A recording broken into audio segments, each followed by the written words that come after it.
એક તરફ લોકસભાની ચૂંટણી નજીક આવી રહી છે અને રાષ્ટ્રીય સ્તરે રાહુલ ગાંધી ભારત જોડો ન્યાય યાત્રા દ્વારા લોકસંપર્ક અને પ્રચાર કરી રહ્યા છે. બીજી તરફ ગુજરાતમાં કોંગ્રેસના કાંગરા એક બાદ એક ખરી રહ્યા છે. લોકસભાની ચૂંટણી પહેલા કોંગ્રેસમાં રાજીનામાનો દોર યથાવત છે અને લોકસભાની ચૂંટણીની સાથે સાથે વિધાનસભાની પેટા ચૂંટણીમાં પણ જંગ જામશે તેવું દેખાઈ રહ્યું છે.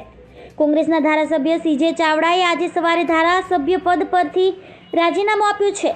હવે સીજે ચાવડા ટૂંક સમયમાં જ ભાજપમાં જોડાય તેવી ચર્ચા ગાંધીનગરમાં ચાલી રહી છે. ઉત્તર ગુજરાતના મોટા નેતા ગણાતા વિજાપુરના ધારાસભ્ય સીજે ચાવડાના રાજીનામાથી કોંગ્રેસને ઉત્તર ગુજરાતમાં મોટો ફટકો પડ્યો છે. જો કે કોંગ્રેસની મુશ્કેલી હજી અટકી નથી રહી. વિધાનસભાના સંખ્યાબળ ઘટીને માત્ર 15 ધારાસભ્યોનું થઈ ગયું છે.